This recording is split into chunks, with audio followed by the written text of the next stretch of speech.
আমি আর এভাবে কাজ করতে পারছি না মহারাজ। আমার এ রাজ্যের মন্ত্রী হিসেবে খুব অপমানিত বোধ হচ্ছে। বেশি চুরি চামারি করলে অপমানিত বোধ হয় স্বাভাবিক। কি বললে? হ্যাঁ, আমি চোর? ও সব বাদ দাও তো, আগে বলো তোমার কি সত্যি বোধোদয় হয়েছে? বোধোদয় হলেই ভালো। কারণ চুরি যাওয়া মোহরের পরিমাণ তো ওদিকে আকাশ ছুঁই ছুঁই। এসব কি বলছেন মহারাজ? দেখো মন্ত্রী, বেশি ভণিত আমার ভালো লাগে না। যা বলার তা তাড়াতাড়ি বলুন মন্ত্রীমশাই। এ রাজ্যের একজন ভাঁড়ের বেতন মন্ত্রীর বেতনের প্রায় সমান সমান। তাদের দুজনের বেতনের ভেতরে ফারাক প্রায় নেই বললেই চলে। আমি তো ভাবছি ভাঁড়ের বেতন এই মাস থেকে মন্ত্রীর বেতনের থেকেও বেশ কিছুটা বাড়িয়ে দেব। মহারাজ, আমি বলতে বাধ্য হচ্ছি, আপনি কিন্তু একটু বেশি পক্ষপাতিত্ব করছেন। কোন রাজ্যে এমনটা হয় না। মন্ত্রী মশাই রাগ করবেন না, আপনি একটু খোঁজ নিলে এটাও জানতে পারবেন যে অন্য রাজ্যের ভাঁড়ের বেতন আর মন্ত্রীর বেতনের ভিতরে কেন অত্যধিক ফারাক রয়েছে। এটা আবার খোঁজ নেওয়ার কি আছে? অন্য রাজ্যের রাজারা তো আর সবাই নির্দিষ্ট একজনের প্রতি পক্ষপাতিত্ব করেন না, তাই সেখানে সবাইকে তাদের পদ অনুযায়ী বেতন দেওয়া হয়। ভুল কথা। আসল সত্যিটা হলো আমার রাজ্যে মন্ত্রীর থেকেও একজন ভাঁড় বেশি কাজ করে, আর অন্য রাজ্যে তো আর সেটা হয় না। বরং আমাদের মহারাজকে এদিক থেকে ভালো বলতে হবে, কারণ উনি কাজের ভিত্তিতে বেতন দেন না। কি সর্বনাশ! যদি মহারাজ কাজের ভিত্তিতে বেতন দিতেন তাহলে মন্ত্রীমশাই ঘরে একদম শূন্য বেতনে যেতেন। মহারাজ, আপনিও হাসছেন? কোথায় আমার অসুবিধাটা একটু বোঝার চেষ্টা করবেন। দেখুন মন্ত্রী মশাই, আপনি না। থামো গোপাল, থামো। তোমার ওই মাথা ভর্তি টাক আর হাতির মতো। মন্ত্রী, তোমার এতবার বেড়েছে, নিজে একজন সভাসদ হয়ে আরেক সভাসদের চেহারা নিয়ে ব্যঙ্গ করছো। ছি ছি ছি ছি। না না না না না না, এসব আমি একদম বরদাস্ত করব না। বেরিয়ে যাও, বেরিয়ে যাও আমার সভা থেকে। যাও যাও। মহারাজ, মহারাজ, আমার কথাটা একবার শুনুন মহারাজ। না না, আমার আর কিচ্ছু শোনার নেই মন্ত্রী। তোমার মন কুমানসিকতায় ভরে গেছে। তোমার শুদ্ধাচারের প্রয়োজন। তুমি যদি নিজেকে এই ধরনের মনোবৃত্তি থেকে শুধরে নিতে পারো, তাহলেই আবার এই রাজসভায় ফিরো, না হলে নয়। আমায় মাফ করে দিন মহারাজ, এমনটা আর হবে না। ওই যে বললাম, নিজেকে পাল্টাতে পারলে ফিরে এসো। তুমি এক কাজ করো, তীর্থে যাও, মনকে শুদ্ধ করো, তারপর ফিরো। আর হ্যাঁ, অশুদ্ধ মন নিয়ে শুদ্ধতার ভান করে এই রাজ্যে প্রবেশের পর যদি কোনো বাজে কাজে ধরা পড়ো, তাহলে মনে রেখো, তখন এই রাজ্য থেকে সোজা বার করে দেব। যাও যাও, এক্ষুনি বেরিয়ে যাও।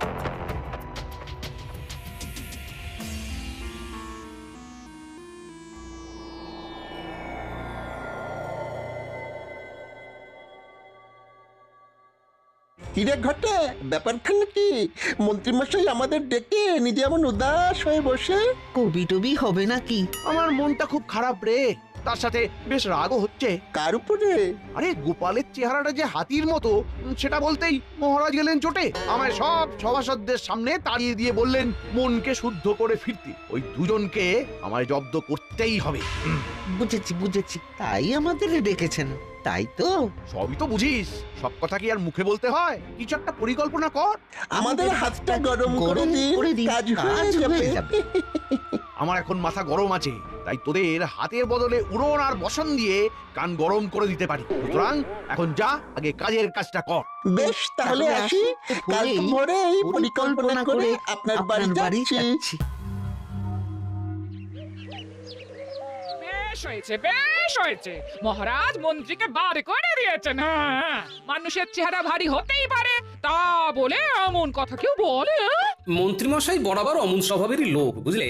যাদের স্বভাব এমন হয় তারা হাজার চেষ্টা করলেও সহজে বদলায় না। হ্যাঁ গিন্নি, চেষ্টাটাও সৎ হতে হয়, না হলে এরকমও মানুষ করে যে ভিতরে ভিতরে কোনো চেষ্টা করে না, এদিকে মুখে বলে চেষ্টা করেও কোনো লাভ হচ্ছে না। মানুষ চেষ্টা করলে সব পারে গিন্নি। তোমার সাথে মন্ত্রী মশাই এরকম করলে না আমার খুব খুব রাগ হয়। হ্যাঁ না, এর জন্য আমার কোনো আক্ষেপই নেই গিন্নি। আমি আমার রাজ্যকে ভালোবাসি, তাই করি। তাছাড়া একজন রাজ্যবাসী হিসেবে এটা তো আমার কর্তব্য। সত্যি তোমার জন্য না আমার না খুব গর্ব হয় গো। আর আমারও তোমার জন্যে।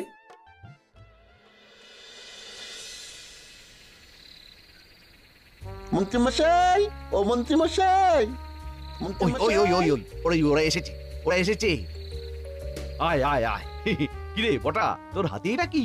এটা একটা বহু দূরের রাজ্যের মানচিত্র। আপনাকে এইখানেই শুদ্ধাচারের জন্য যেতে হবে। কি বেটা হতচ্ছাড়া, আমায় শুদ্ধাচারে কোথায় পাঠাবি তা ঠিক করার ভার তোদের দিয়েছি নাকি? আচ্ছা আচ্ছা, শুনুন মন্ত্রী মশাই, শুনুন। এই মানচিত্রর জায়গায় আপনাকে আসলে যেতে হবে না। আপনি বৌঠানকে নিয়ে ওই নিজের শ্বশুর বাড়িতে চলে যান এবং ঠিক 7 দিন বাদে এই রাজ্যে আবার ফিরে আসুন। তারপর গায়ে সাদা চাদর এবং ধুতি পরে কপালে বেশ বড় সড়ো তিলক কেটে সবাই গিয়ে বলুন আপনি শুদ্ধ হয়ে এসেছেন। আপনার মনে আর কোনো জটিলতা নেই। আমার যদি জিজ্ঞাসা করে কোথা থেকে গিয়ে শুদ্ধাচারী হয়ে এলাম, আর আমার এই মিথ্যে বলার সাথে এই মানচিত্রটারই বা কি সম্পর্ক? বলছি সব বলছি, শুনুন। মানচিত্রটায় যে রাজ্যটা আছে তার নাম পুণ্যি রাজ্য। সে রাজ্যের রাজা একজন পাগলা, তাই তার রাজ্যে যে যায় সে আর বেঁচে ফেরে না। তাই আপনি যেদিন রাজসভায় যাবেন সেই দিন হাতে করে ওই মানচিত্রটা নিয়ে যাবেন এবং সবাইকে বলবেন এই রাজ্যে একজন গুরু থাকেন, তার সান্নিধ্যে গিয়েই আপনার এমন আমূল পরিবর্তন ঘটেছে। আর গুরুর নাম জিজ্ঞাসা করলে যাই হোক কিছু একটা ওই বানিয়ে বলে দেবেন, কেমন? আর বলবেন এই গুরু স্বয়ং কৈলাস পর্বত থেকে সাধনা করে ফিরেছেন। উনি সবার সব ধরনের পাপ গ্লানি মুছিয়ে মৃত্যুর পরে স্বর্গ লাভ করার পথ সুগম করে দেন। বলবেন বাবাজি মহারাজকে নিমন্ত্রণ করেছেন। আপনি এমন ভাবে কথাগুলো বলবেন যাতে ওই মহারাজ এবং গোপাল ওই জায়গায় যাওয়ার জন্য আগ্রহ প্রকাশ করে, আর একবার চলে গেলেই নিশ্চিত মৃত্যু। আর আমারও কেউ পথের কাঁটা থাকবে না। গোটা রাজ্যের আমি রাজা হব। বাহ বাহ বাহ, বাহ রে বাহ বটা ঘটা। আমার সাথে বদমাশি করে করে তোরাও তো দারুণ পরিকল্পনা করতে শিখে গেছিস দেখছি। বাহ, এবার আমাদের মোহর দিন। পরিকল্পনা তো শুনেই নিলেন। এত তাড়াহুড়ো করিস কেন বলতো? বাইরে পরিকল্পনাটাও তো তাড়াহুড়ো করেই দিলাম। তার বেলায় একদম ঠিক। কাজ হবে, মোহর ছড়বে, এইটাই তো নীতি। দাঁড়া দাঁড়া দাঁড়া, আর বাজে বকিস না।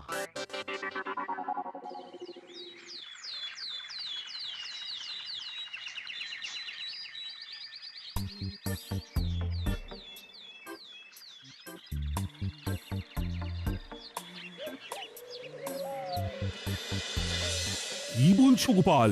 মন্ত্রী সত্যি সত্যি মন পরিশুদ্ধ করতে তীর্থে গেছে? আগে হ্যাঁ মহারাজ, নিজের চোখে দেখে এলাম। বাড়িতে তালা ঝুলছে, আর পাড়া প্রতিবেশীদেরও নাকি বলে গেছে যে সে নিজেকে পরিশুদ্ধ করতে স্ত্রীকে নিয়ে দিন সাতেকের জন্য তীর্থে যাচ্ছে।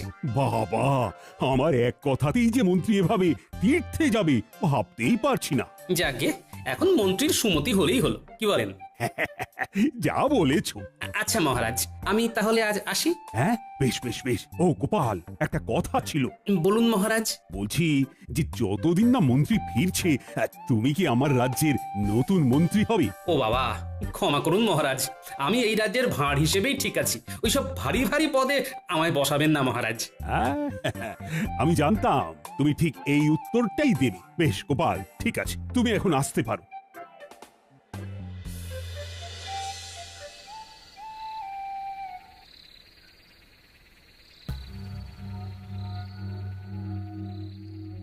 মন্ত্রী মশাই, তার শ্বশুর বাড়ি কেমন ঘুরলেন? শ্বশুর বাড়ি গিয়ে কেমন শুদ্ধাচার করলেন বলুন? বাজে বকিস না, বাজে বকিস না। এই নিশুতি রাত্রে তোদের কথা মতো ছুটে ছুটে এলাম। এদিকটার কেমন পরিস্থিতি সেটা আগে বল শুনি। মহারাজ গোপালকে রাজ্যের নতুন মন্ত্রী করতে চেয়েছিলেন, কিন্তু গোপাল রাজি হয়নি। এই গোপালটা মহা বদমাস। ওকে এই রাজ্য থেকে না তাড়ানো পর্যন্ত আমার শান্তি নেই। কালকে থেকে সবাই গিয়ে আপনি তো আপনার ওই নতুন রূপ দেখাবেন, সবাই দেখবেন গোলে জল। সবাই ভাববে আমি আমার সব জটিলতা কুটিলতা ঝেড়ে একদম শুদ্ধ মনে তীর্থ থেকে ফিরে এসেছি। হ্যাঁ মন্ত্রী মশাই, এদিকে আপনার জন্য একেবারে সাদা বস্ত্র প্রস্তুত করে রেখেছি। সকাল হলে সেই বস্ত্র পরে কপালে তিলক কেটে সবাই যাবেন, কেমন তো? এবং বলবেন হরে হরে হরে হরে, এই নিমিত্ত মাত্রকে মাগো ক্ষমা করে দিও। আর মনে করে মানচিত্রটা কিন্তু নিয়ে যাবেন। মনে রাখবেন ওইটাই কিন্তু মহারাজ এবং গোপালকে চিরতরে বিদায় দেওয়ার জন্যে মূল অস্ত্র। আচ্ছা আচ্ছা আচ্ছা, বুঝেছি বুঝেছি। আমি এখনো অতটাও বুড়ো হইনি যে মানচিত্রের ব্যাপারটা বেমালুম ভুলে যাব।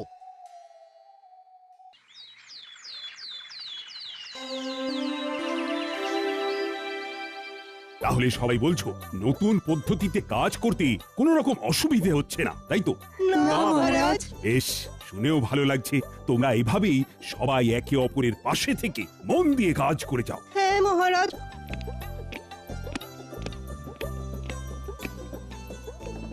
আরে মন্ত্রীমশাই, আপনি এমন বেশে? এ তো পুরো ভোল বদল। হ্যাঁ মন্ত্রী, তুমি? এ কি বেশ বদল? শুধু আমার বেশ বদল হয়নি মহারাজ, গোটা আমিটাই বদলে গেছি। আমার এখন পৃথিবীর সব মোহমায়াই বড্ড মেকি মনে হচ্ছে। এখন আমার মন শুধু এইটাই বলতে চাইছে যে আমি নিজের মতো বাঁচতে চাই, আমি আমার মতো ভালো আছি, কারুর সাথে পাঁচি নেই। শান্তি শান্তি শান্তি। মন্ত্রী, ও মন্ত্রী, এ তোমার হলো কি?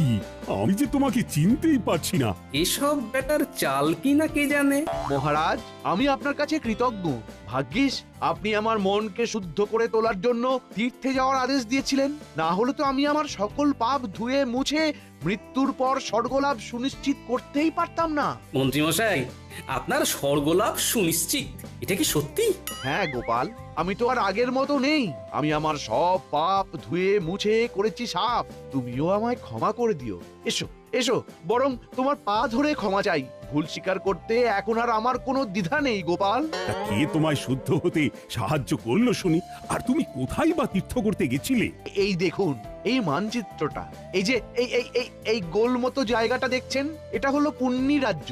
আমাদের রাজ্য থেকে প্রায় 150 ক্রোশ দূরে এখানে ধুনি বাবার আশ্রম আছে। উনি স্বয়ং কৈলাস পর্বত থেকে সাধনা করে ফিরেছেন। এই বাবার কাছে গেলে উনি এমন এক জল দেন যা দিয়ে স্নান করলে সবার পাপ মুছে গিয়ে স্বর্গলাভের পথ সুগম হয়ে যায়। এছাড়া ধুনি বাবাই বোঝান আসল জীবনের অর্থ কি, মায়া মোহ কাটিয়ে কিভাবে সাদা সিধে জটিলতা কুটিলতাবিহীন জীবনযাপন করা যায়। হরে হরে, মাগো অপরাধ না নিয়ে ক্ষমা করে দিও মোরে। আর হ্যাঁ মহারাজ, উনি আপনাকেও কিন্তু সেখানে অনেকবার করে যাওয়ার জন্য আমন্ত্রণ জানিয়েছেন। আমিও নিজের জীবনে অজান্তে কতই না পাপ করে ফেলেছি, তাই সেই সব পাপের বোঝা ছেড়ে ফেলে আমিও আমার মৃত্যুর পর স্বর্গলাভ সুনিশ্চিত করতে চাই। মন্ত্রী, আমি ধনী বাবার আশ্রমে গিয়ে জীবনের আসল অর্থ বুঝতে চাই। আমি ওনার নিমন্ত্রণ রক্ষা করতে চাই। মহারাজ, এত তাড়াতাড়ি কোনো সিদ্ধান্ত নেবেন না। আমার মনে হয় যে পাল, নিজের চোখে দেখছো তো মন্ত্রীর কি আমূল পরিবর্তন ঘটেছে। এরপরে আমি আর ধনী বাবার কাছে না গিয়ে থাকতে পারি, বরং তোমারও আমার সাথে যাওয়া উচিত। আগে মহারাজ, আমি? আচ্ছা বেশ, আমিও যাব। আমরাও যাব মহারাজ। না না না, দেখো সবাই মিলে এক্ষুনি গেলে হবে না। আগে আমি আর গোপাল ঘুরে আসি, তারপর তোমরা দলে দলে যেও। একদম ঠিক। তাহলে মহারাজ, কবে রওনা দেবেন? হ্যাঁ, কাল একদম ভোরেই রওনা দিতে চাই, বেশি দেরি করে তো লাভ নেই। আচ্ছা মন্ত্রী, আমি যেহেতু কদিন থাকছি না, তাই তুমি একটু কষ্ট করে রাজ্যটা সামাল দিও, কেমন? মহারাজ, আমায় আবার এসবের মধ্যে কেন জড়াচ্ছেন? রাজ্যপাঠ আমি যে দিয়েছি ছেড়ে। এই কটা দিন একটু সামলে দাও মন্ত্রী, আমি কিছু শুনতে চাই না। বেশ মহারাজ, আপনি যখন বলছেন তখন তাই হোক। ও মন্ত্রী, আরেকটা কথা, বাবার কাছে যাওয়ার জন্য কি কোনো রকম বিশেষ নিয়মপত্র আছে? মহারাজ, সমস্ত অহংকার ছেড়ে, রাজবেশ ছেড়ে, সৈন্য ছাড়া একদম আর 5টা সাধারণ মানুষের মতো পায়ে হেঁটে যান, তাহলেই দেখবেন বাবা আপন করে নিয়েছেন। বুঝে গেছি বুঝে গেছি।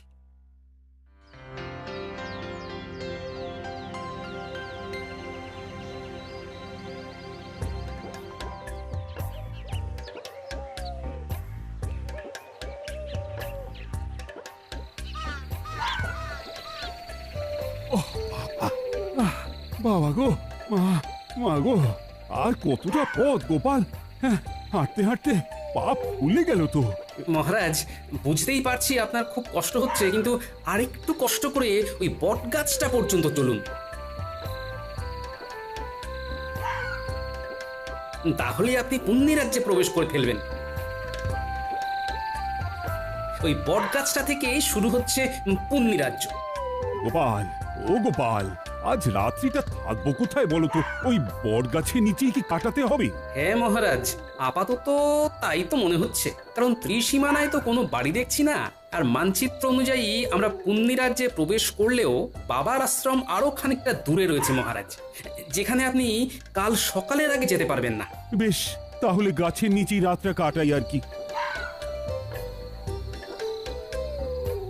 পুণ্যি রাজ্যে এসে পুণ্য করতে একটু কষ্ট তো সইতেই হবে। একদম চিন্তা করবেন না মহারাজ, আপনি নিশ্চিন্তে ঘুমন, আমি জেগে আছি।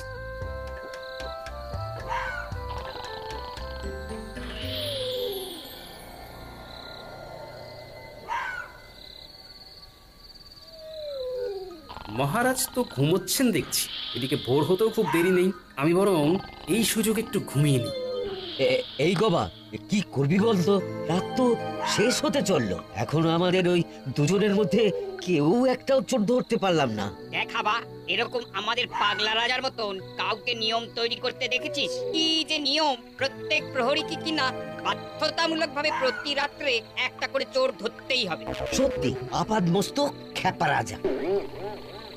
আরে আরে ওই গবা, ওই দেখ দুজন লোক বট গাছের নিচে শুয়ে, ওদেরকে ভিনদেশি চোর বানিয়ে ধরে নিয়ে যাবি? তাই করি চল, না হলে আমরা আপাদমস্তক পেটে মার খাবো। চল চল ভৌরি বেটাদের।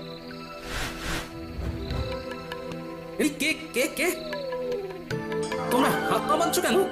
আমরা কিছু করিনি, আমাদের বেঁধো না, ছেড়ে দাও। চল বেটা চল, চোর সাজবি চল।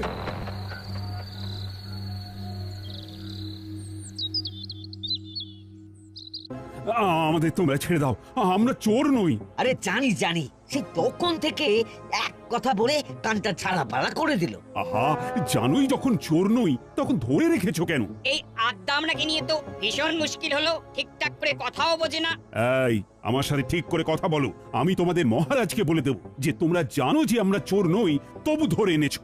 বলেও কিছু লাভ হবে না বুড়ো, আমাদের রাজা কারোর কথাই শোনেন না। একবার গারদে ভরে দিলে তার একটাই শাস্তি হয়, আর তা হলো ইদারায় ছুঁড়ে ফেলে দেওয়া, বুঝলে? কি সর্বনাশ, এ কি নির্মম শাস্তি! এই শিগগিরই শিগগিরই আমাদের বের করো। তোমরা জানো না আমি কে? আমি হলাম... মহারাজ থামুন থামুন, এক্ষুনি পরিচয় দেবেন না। গোপাল, কি বলছো? এক্ষুনি না পরিচয় দিলে মেরে ফেলবে আমাদের। ভয় পাবেন না, আমি আছি। ইতিমধ্যেই ফন্দি এঁটে ফেলেছি, সময় মতো সব বলে দেবো। কই কই আমার ভিনদেশি চোরেরা সব কই? এই যে রাজন, এই যে একদম গারদের ভিতরে। বাবা বাবা বাবা বাবা, আমাদের পুরোহিতকে ডাক দাও, শাস্ত্র পাঠক। তারপর সব ব্যবস্থা হয়ে গেলে এদেরকে ইদারার সামনে ফেলার জন্য নিয়ে যাও, আমি মজা দেখবো। গোপাল, তুমি সব শুনলে তো? ভয় নেই, আমি আছি মহারাজ।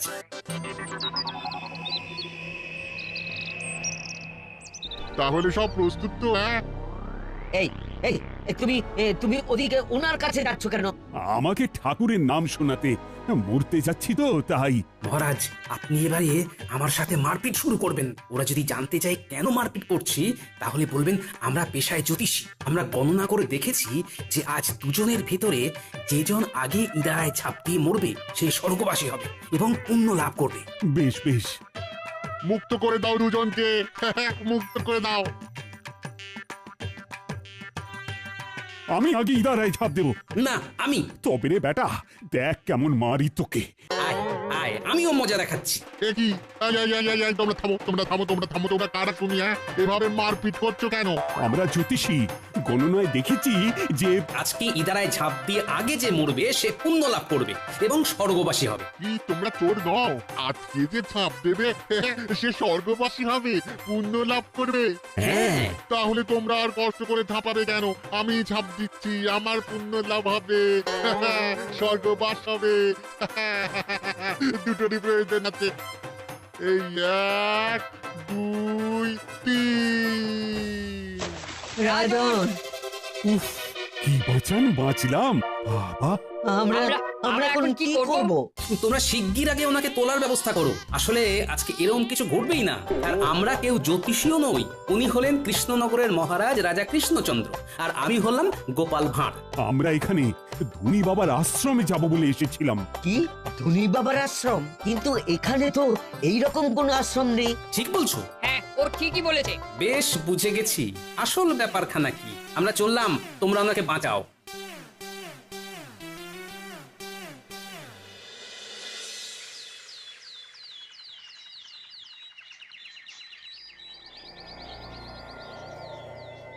রে তাহলে এই দুদিনে দুজনেই পটকে গেছে বল? পাগলা রাজা কাউকে আস্ত রাখে না, সবাইকে জোর অপবাদে ইনারাই ফেলে মারে। সব এখন ছাড়তো। এইদিকে ওই দুদিনের ভিতরেই মন্ত্রী মশাইয়ের চুরি করা মোহরের সংখ্যা দেখো, ৯ করে ৭০০টা। কি কাণ্ড দেখেছো? সব বেটা মন্ত্রীর ভড়ংবাজি। চলুন এবার ভিতরে যাই। এই বেটা মন্ত্রী, ষড়যন্ত্রী, এসব তোমার বদমাইশি। চলুন মন্ত্রী মশাই, এবারে আপনাকে ইদারায় ফেলবো। ওরে বাবারে, ওরে বাবারে, ভূত ভূত ভূত ভূত! ঘটা পালা। আমরা ভূত নই। চলো মন্ত্রী, চলো এবার। আমায় ছেড়ে দিন। ও বাবা গো, ও মা গো, কে আছো গো? বাঁচাও, বাঁচাও, আমায় ছেড়ে দিন, আমায় ছেড়ে দিন। For more updates, subscribe to our channel, click the show links and enjoy watching the videos.